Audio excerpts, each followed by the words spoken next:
Bienvenue, chers candidats. À la fin de ce chapitre, tous les candidats doivent être en mesure de reconnaître les différents types de leviers, de donner leurs conditions d'équilibre et de pouvoir donner des exemples précis. Un levier est une barre pivotante permettant de soulever une charge si on prend appui sur un point fixe. Chaque type de levier possède un point d'appui, une force résistante FR, la force motrice FM. Premier cas, levier interappui. Pour un levier interappui, le point d'appui est situé entre le point d'application de la force motrice FM et celui de la force résistante.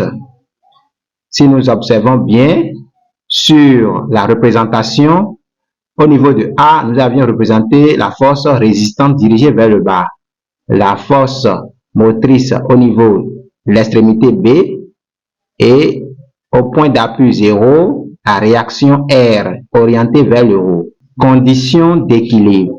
Moment de la force motrice par rapport à O est égal au moment de la force résistante par rapport à O, soit l'intensité de la force motrice fois la distance OB est égale à l'intensité de la force résistante fois la distance OA. Si vous voyez, au niveau de la représentation, vous allez voir que nous avions deux sens. Donc, il y en a des forces qui orientent le mouvement vers le sens 1 et l'autre au niveau du sens 2. Maintenant, pour déterminer ces forces, il faut tracer une droite passant par le centre O.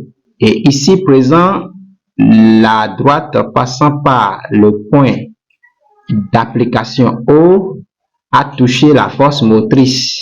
Donc, ce qui permet de dire que la force motrice oriente le mouvement du moins vers le sens 1 et la force résistance l'oriente vers le sens 2.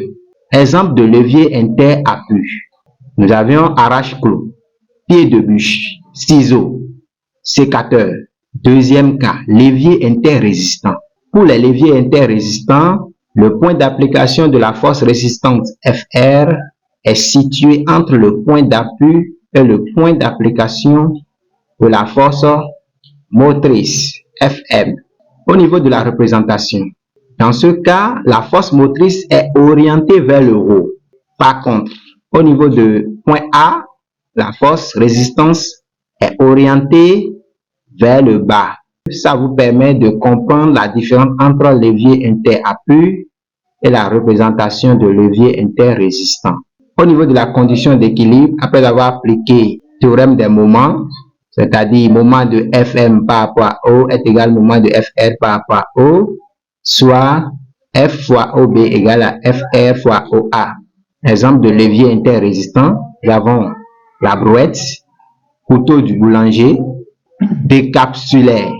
Troisième cas, le levier intermoteur. Pour ce qui concerne les leviers intermoteurs, le point d'application de la force motrice FM se trouve entre le point d'appui et le point d'application de la force résistante. Et nous allons voir que l'extrémité ici, il y a le point d'application O et le point A.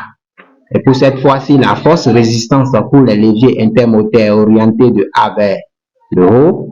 Et par contre, le point d'application de la force motrice est orienté au point B vers le bas, dirigé vers le bas.